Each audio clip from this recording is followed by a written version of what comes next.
Hello guys and welcome back to Kerbal Space Program. I'm Neo and let's get right to it. Today we're gonna have to get our Apollo-styled lander back to space. So I waited a bit until the service module was slightly ahead of me, targeted it, folding in the solar panels, and then let's launch and get ourselves into nearly the same orbit by just getting the apoapse up there. And then basically just time accelerating through it, and there we have it. We're nearly at the same here, so I just need to time accelerate and then I need to adjust my planes accordingly. But as you can see, I've got an approach here, very nice, folding in the panels. This was pretty easy because Minmus has such a low gravity, and with over 1,800 meters of delta V left, or 1,700 now, I could do this pretty easily. So basically I'm now getting back here and trying to rendezvous with my service module so I can get back in there and get my guys back. We've made a lot of science here today, so this is gonna be a lot of fun spending all the science once we get it back to the surface. But I haven't decided yet. Maybe I'm gonna take it for a spin to the space station first. Maybe that's gonna happen because I could really use the whole science on the science module of the space station, but that will be at a later time. So now let's get back to our Apollo service module there with 4 times normal speed. This took quite a while, so I've time accelerated through this so you don't have to sit through over, I think, over 10 minutes of me docking this thing here. So because I did it at, as you can see, below 1 meter per second last docking. So this took quite a while, but we're nearly there, and there we go. The docking is complete. Unluckily for me, it's in the dark side, but that's not a problem because my Kerbals have got lighting. Now just getting them over from the lander can to the service module again, and then trying to undock this thing, and we're gonna leave the lander here because it still has enough delta V that I can maybe in the future use it to do another lander mission. So for now let's just undock here and get this thing back to Kerbin. For that I basically just burn prograde at the right time here with my engines. The right time for this is when I'm between or behind Minmus in relation to Kerbin. Now I'm burning like this, just prograde. This way I get down at the right side of Kerbin and can keep burning to get my periaps down where I want it to be. For now I want it to be a little bit inside the atmosphere, so I can go through the atmosphere and do a little bit of aero braking to get myself down. For now let's just keep it down to, I believe, 60 or 55, like that. This will be nice, and I can aero brake a little bit and it won't interfere too much with the rest of my thingy. But as you can see, this takes quite a long time, even in time acceleration, and in the meantime another one of my vessels is ready. This is basically the same first stage design as was the Apollo mission, but I scrubbed the transfer stage and the service module and this is basically some sort of my version of a return vehicle. So basically one pilot gets this thing up to the space station, docks with the space station, can use excess fuel to refuel the space station, can use the excess life support to refuel the life support that we have on it, and can store a little bit of stuff in this service compartment that we've got in there. And then we are gonna take 2 scientists from the space station back to Kerbin. They're gonna go into the lander module with the pilot and basically just get back down to Earth. We've got basically just the capsule, a heat shield below that. That's basically all that's gonna survive this thing. So this is always a little expensive for a vehicle. I will try to do a way cheaper version in the future. Maybe once I have the technology, even a single stage to orbit plane type of thing that can go to the space station and back to the runway would be the best, because then basically I don't have to rebuild it every time. I just have to refuel it and it's ready to go. But for now we have to do it this way. So I, unluckily for me, launched a bit too late, so I'm trying to get my closest approach here as low as possible, but it's still about 40 kilometers here, so this is not very good, and I'm not even in orbit yet. So I decoupled because I want the other stage to get back into orbit, and now I'm basically just trying to catch up on the station pretty quickly. Since I've got more than 2,500 meters per second delta V left here, I can basically do a direct approach to the station, but it's very, very inefficient what I'm doing here, so shouldn't really be recreated if you want to have it realistically or if you want to have it cost efficiently. But I'm burning like this, so I get my apps down a little bit, my peri apps up into the safe zone of 70 kilometers here, and now I need one orbit to be close to the space station. There we have it. Once I dip below it, I'm catching up here, and once we get closer to the space station, there we have it. We can then perform the right maneuvers to get the target velocity somewhere in a good direction. At the moment it's still around 200 meters, so I basically need 200 meters per second of delta V to get this to 0, basically a little bit more. And now I'm just trying to push the retrograde marker towards the anti-target, so my separation up there is closer and closer. And there we go. I've got a target velocity still of 130 meters, but I will be very close to the target already. There it is, 4.5 kilometers.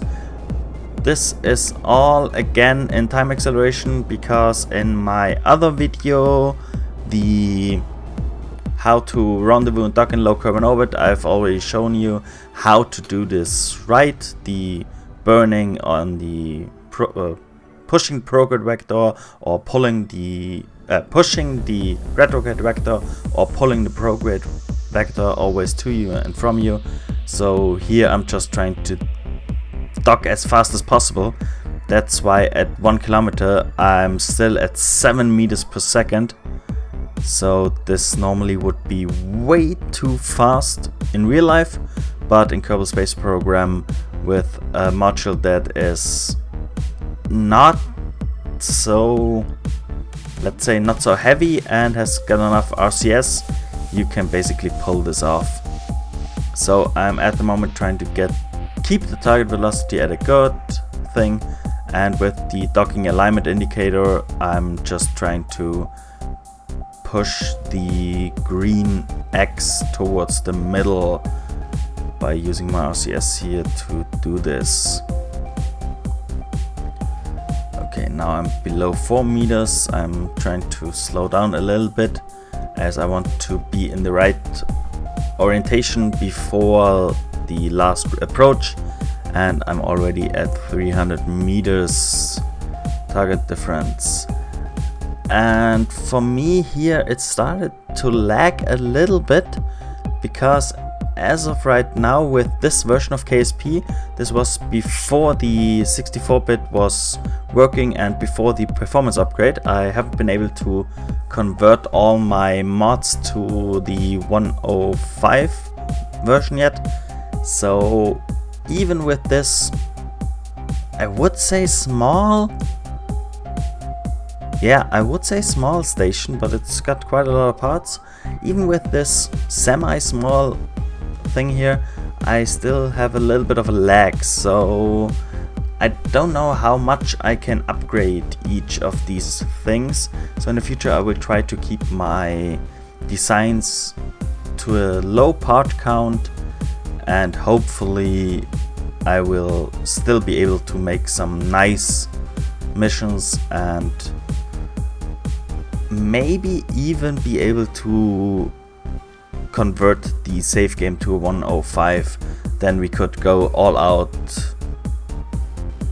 part fest and just explode the part count, but we'll have to see in a few weeks. I think not all my mods are available. I tried messing with a few of them myself, but I'm not that good with this, so I'll just have to wait and from week to week, from my recording to my recording, see if I get all the mods that are needed. But now, there we are docked, and now we're just gonna have to get my Kerbals to the lander that I want to have, and this time I'm showing you in normal speed, so you can have a little bit of an appreciation what my lag is. Normally this should be smooth with 45-50 frames per second, but I believe you get the idea a little bit that it's lagging a little bit. But I've got my engineer back then in the lander module. Then I'm going to take my second scientist that was in the work station up there and put him in the science station. So this one has now 2 scientists in it, which will produce a little bit more science per day. At the moment, because we're in low Kerbin orbit, it's still not much and we don't have enough data, so it's only about 0.2 science per day or something like that. But the good thing is the station can be here indefinitely, so over the course of my career it's gonna accumulate something. And another important person who's gonna come back down is Valentina Kerman here. She's gonna go back down to Earth because since we lost Jap, she needs to be back at the Space Center and in the future trying to test fly all my crazy plane designs once I start to try to build an SSTO for refueling and getting people to and from the space station. And now in 4 times time acceleration again, we are undocking our little module here, then waiting until we are at the dark side. So the landing that I can show you will be in daylight. And now let's just burn to get our periapse down to a little bit over 40 kilometers. This should be fine. I haven't tested this design yet, so I want it to be a very shallow approach. So 41 kilometers is good. Then just adjust my parachutes and arm them so they will self-deploy at 3 kilometers and fully deploy at around 800 meters. And now ditch the module up there. Okay, now I only have electric charge for a few hours and I can't produce anymore. And I can show you something very, very strange that happened here. For some reason, just take a look at my apoapse. Just take a look at my apoapse counter here. And at my surface speed. So basically I'm getting heat here, my surface speed is rising, and my apoapse is rising. In the background you just heard the 2 puffs of my service module, or basically my stage that was dying, and here my apoapse is rising. For some unexplained reason I had some sort of aerodynamics bug here, which kept my craft from decelerating properly. So basically I thought I was gonna be fucked here. At first I thought this was normal. This wasn't a problem from the station or anything else. I just thought it was basically my periapse just being too high, but then I realized no, my apoapse is rising, this can't be it. So I just quick saved once I was in space and reloaded again, and then luckily I've got electric charge for a few orbits. So let's see if the second time after the quick save is any better. And as it turns out, it is. It's far better. As you can see here, my apoapse and my periapse are already decelerating at an awesome rate. My ship is basically plummeting down to Earth and decelerating just as I wanted to. And for some reason it was not in the first orbit. Some bug or something must have screwed with my Ferrum Aerospace aerodynamics calculation or something like that, and that way it was, well, messed up. And there we have our parachutes, and now we are nearly at the bottom, at the desert. Oh, and plop, my heat shield, yeah, that exploded. And now that that's out of the way, I can do the little science that I can muster here at the desert. That's a crew report, an EVA report while at the desert, and then let's go down to the surface and do a surface report to get just a little bit of science here. Nicely done. And now we've got our first few scientists that have had an extended stay in space back from space on Kerbin's surface. And hopefully we will get our 3 scientists that went to Minmus back in the next episode. I hope I'll see you guys then. Thanks for watching this episode of Kerbal Space Program. If you liked it, be sure to leave a comment or click that like button. And if you never want to miss an episode again, be sure to subscribe. I hope I'll see you guys next time.